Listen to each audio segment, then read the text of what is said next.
Hi, Robbie. How are you? I'm good. How are you? Good morning. Yeah, good morning to you too. I'm doing well. Robbie, it's so good to meet you. I was telling Lewis, I've been very, very excited to talk to you. Ah, Um, cool. Goo Goo Dolls, like iconic Mhm. band. You're coming to Philadelphia next weekend with Dashboard Confessional on the Summer Anthem tour to one of my favorite venues, the Man Performing Arts Center. What's been the most fun part of this tour so far? Because I know it's already just started. Yeah, well, we're maybe about 8 shows in right now.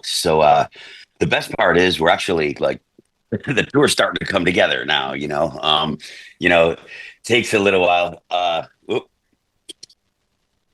Oh, there he Sorry is. Hi, about that. Robbie. My apologies. My apologies. That was my fault. That was my No, daughter. you're good. You were telling me that the tour is just kind of, you're really getting into it now, kind of settling in. Yeah, yeah. Well, we're about 8 shows into the tour now, and the bolts are getting tightened up, and we've been out with a band called Dashboard Confessional, who has been on the tour with us, and it's just amazing how well our crowds are intermingling, and they came out a few years later than we did, but I think their approach to a great song and you know uh, just the general vibe, is pretty close to what we try to do too. It's been an amazing summer so far. Good. I'm so glad to hear that. I saw you guys at the Man 2 summers ago, and it was such a fun show. Lots of, everyone singing along together, but you played some new music too. You guys recently released a new single, Nothing Lasts Forever. Great, cool music video. On tour, what is more fun for you and John as performers? Getting to play new music and introduce us all to these pieces that you've been working so hard on, or playing the hits and hearing everyone sing with you? I think it's different for all of us. Obviously, it's amazing to see someone react to a song that you've just worked on and no one's ever heard before. We're playing a few songs that aren't even released on this tour, actually. The only place you can really hear them is, well, I guess YouTube and our shows.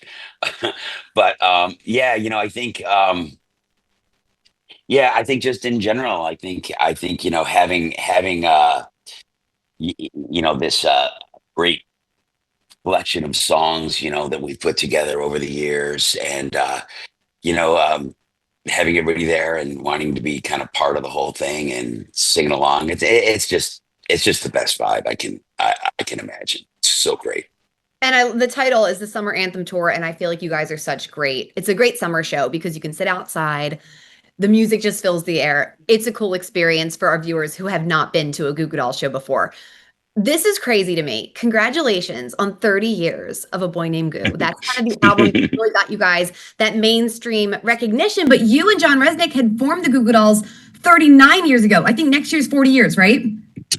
Yeah, how's that possible, huh? That is so crazy. And that's so unusual for a band to have such a strong career and that longevity while still releasing new music, still touring and putting on great shows and not calling it, the final farewell tour again. It is so incredible. Looking back on almost 40 years, what has been maybe like the craziest part to you that you are here 40 years later? And what's been the biggest challenge of everything that's come with that success?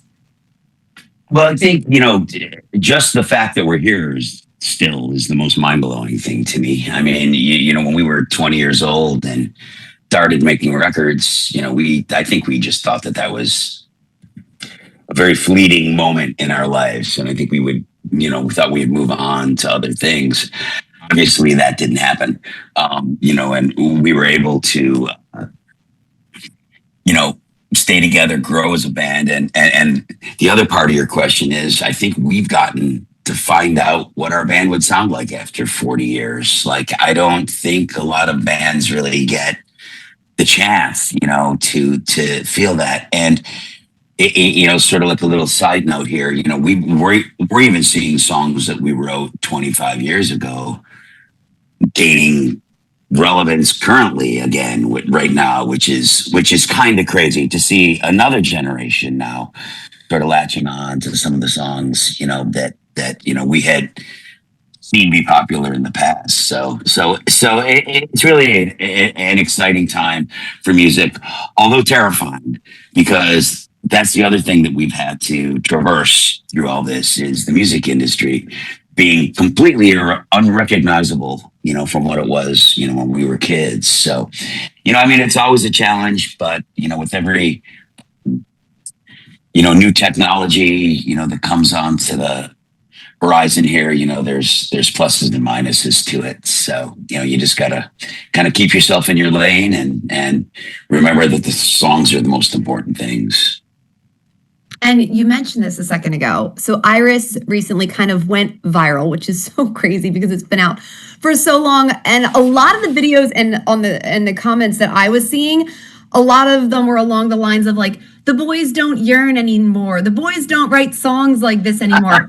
Do you think that there is an artist today kind of currently writing music for this, Gen Z, even younger millennials, that you think they do write songs like that you're really excited about? Yeah, I mean, I think there's amazing artists out still right now. I've got that new SZA record, which I think is pretty great. Yeah, and I think she says a lot of cool stuff, like goes to a lot of cool places. My daughter's really into Benson Boone, so I've been hearing a lot of that around my house. I mean, these guys write great songs. They have great voices, but I just think the times are a little different now. The period, in 95, when, we started having hit records, Name and those kind of songs. I think there were other things on people's minds back then. And, introspection worked.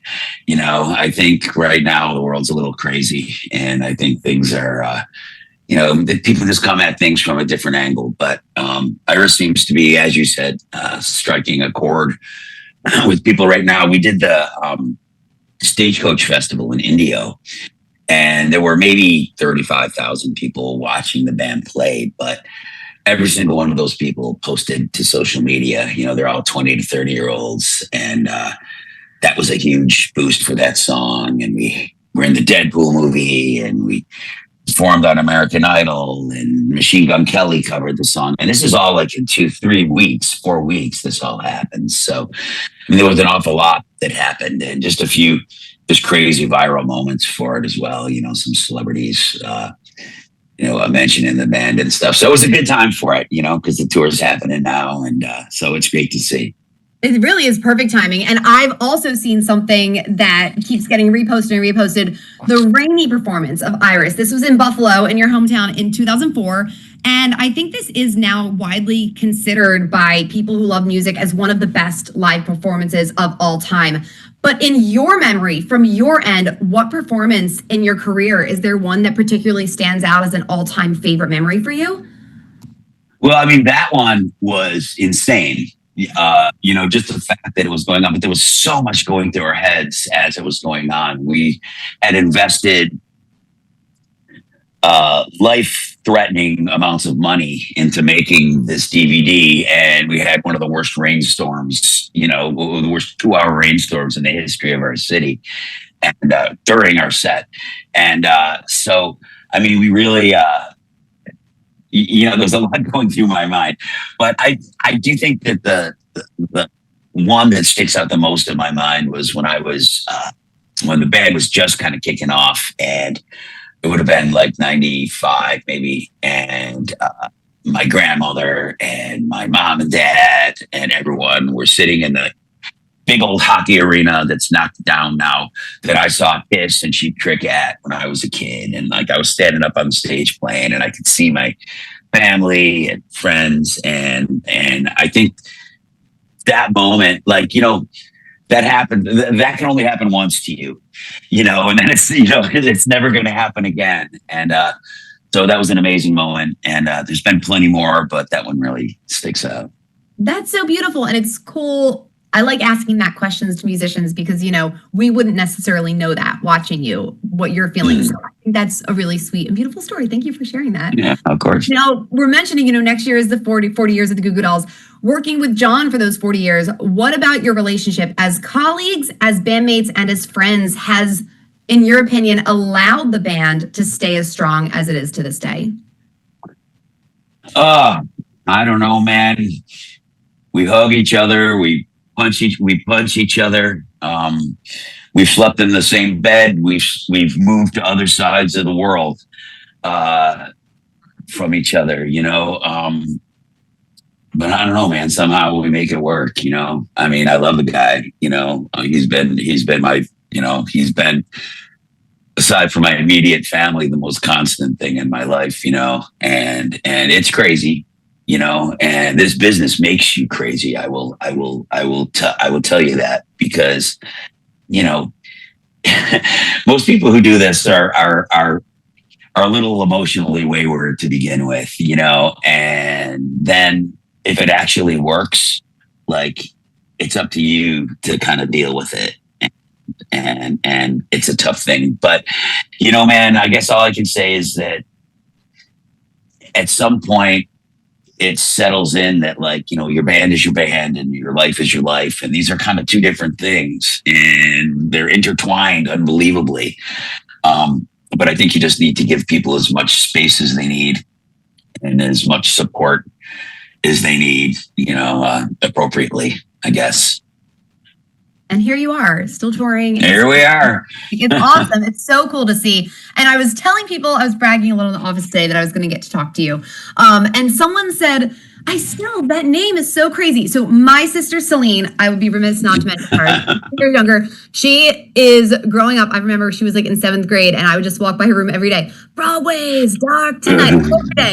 Love the Goo Goo Dolls. So I actually know the answer to this question from her. What is the meaning behind the name, the Goo Goo Dolls, for people who still don't know? Well, we had an even worse name prior to that, and the local newspaper wouldn't print it.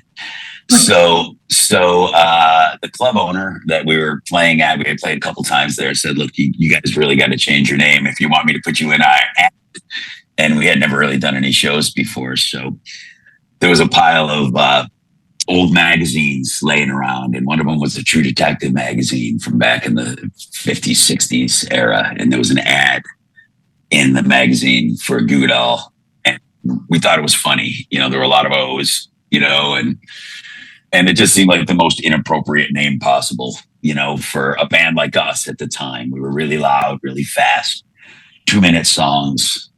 It was 1986, and the world was the world was different. So we chose the next worst name that they could print in the paper, and out we went. Although I don't know, like I have a friend who swears it's the reason that we're still around. Yeah. So I don't know. I mean, it's memorable, I guess, but silly, but memorable. And I do like the dichotomy that you said. The type of music you play, and especially back then, compared to the name. So something's working. Now, Robby, I'm really excited to ask you this because I actually saw Fastball on Tuesday, and they were meeting people at the merch stand, and I asked them this just for fun on my phone, but I'm going to ask you in a professional interview. I love when songs have interesting stories behind them, or even plot lines within the lyrics that people might not pick up on. I think not everyone listens that closely to the lyrics all the time. People think Slide is this happy, fun love song, but it is not. I only recently learned that Iris is actually sung from the perspective of an angel coming down to earth and falling in love with a woman. I think these are so cool. What is a song in your catalog with another interesting backstory that we probably don't know about? I guess Broadway is a song. I mean, you were just singing it. I guess Broadway, most people think that's about Broadway in New York. But it's actually about Broadway in Buffalo, where the street that John grew up on. And so that song kind of describes his neighborhood when he grew up. That's super cool. And I did always picture like Times Square. So yeah, that's what most people think. Yeah, that's what most people think. But it's about Broadway's like a area in downtown Buffalo. Yeah. That is a great backstory. Thank you for sharing that. Yeah. I would also be remiss. I have to mention Ozzy Osbourne. I know that you're a big Black Sabbath fan, and you've named Heaven and Hell as one of your all-time favorite records. What kind of impact did Ozzy have on you as a musician, as an artist, as a person? Yeah, it's funny. My daughter to this day, like my daughter's 13, and she's not a Swiftie. She sort of belongs to another group of kids, and they all wear like Black Sabbath shirts and Motorhead shirts, but they don't listen to it. Metallica shirts, but they don't really listen to that music. Like they listen to, the pop music of today. But But it sets them apart from these other kids. And so I guess if you ask me what impact he had on my life, he gave me, guys like him, and what he did. He gave kids like me, like someone to sort of, I don't know, like he was, it felt like I could be part of that, like I felt like I could be part of that. Like I didn't feel like I could be part of the football team. I didn't feel like but Ozzy, he was as much of a character as he was a musician. I wasn't a great musician, and just I don't know, it sort of gave you like for a little rock and roll kid, it sort of gave you hope a little bit. I say the same thing about the Ramones. I say the same thing. There's certain bands in my life where I went, I could probably do that. I could probably do that. Maybe not that good, but I'm going to try. And and I think it was for me. It was a group of people and a group of friends. Rallied around that. And so it was really exciting. It was great to be a kid in the 80s, man. It sounds like it was fun. I was a 90s and 2000s kid, but yeah, time. Yeah. It was definitely a distinctly different group of people, and it's mind blowing to me in so many ways that he had entered mainstream culture as much as he did. Like I sort of lost track of Ozzy by the time he was on TV. I'll be honest with you. I was in Goo Goo Dolls. We were doing our thing. I wasn't, sitting around going, "What's Ozzy doing next?" But like when I was growing up, like that was definitely like something that was, mystical and magical, to quote Benson Boone. Actually, so funny you mentioned Benson Boone, because you kind of brought this up already, a question I was going to ask, but I had a feeling. I was like, I feel like he's going to like Benson Boone. So you used a word recently, a phrase. You used a phrase recently to describe fans like me. You called us car seat hostages, which made our parents would play songs in the 90s, in the 2000s, and that's how we became Goo Goo Dolls fans. So your daughter, she's what, 12, 13? Yeah. Okay, what are some of your car songs that you listen to, whether you share with her or she shares with you? We love Michael Jackson. We love Earth, Wind, and Fire. We love Queen. She started getting into the Guardians, the Galaxy soundtracks, and there's like a lot of like great like old music on there that we've discovered. The newer stuff we kind of bounce around with. Like I might find a song or two that I like that she's listening to, but in general, I don't play her playlist when she's not around. But we've discovered so much music that we love together, and so much of it has been through films and through television shows, Stranger Things and like all these shows that sort of reintroduce all these songs. That's sort of what we were talking about Iris. Same thing, it introduces these songs, and Iris was in that Deadpool movie, and the scene is unbelievable, the scene that it's in. And like sometimes if a song is attached to the right moment, like that moment will stay forever in people's minds, and I think that really helps for the younger people, to have something attached to something that was as emotionally charged as something like that is in the Marvel universe. And that's so crazy, because looking back, like there were already so many emotional moments it was attached to. So have it attached to something again for this generation is so cool. Yeah, it's wild. Now, Robby, I believe you collect Pez dispensers. Is this right? Yeah, I started collecting Pez. I've been collecting Pez for years. I'm not the admit collector now that I was at one point. I was on all the on all the message boards and at all the conventions and stuff. But after my daughter was born, we sort of backed out. But I do have about probably 4,000 or 5,000 dispensers in my basement right now. Has anyone ever given you a Robby Takac Pez dispenser? I have dozens of them. Do you? Dozens of them. Well, I do know that you have a nonprofit organization, Music is Art, and you also have your own record label and work with a lot of Japanese rock bands to kind of give other artists a start in the business, which I think is so cool, especially now that you've been on both sides of the music industry. Looking back on the things you've created, whether it's music, whether it's your label, whether it's your nonprofit, what is the legacy that you hope to leave on the music world?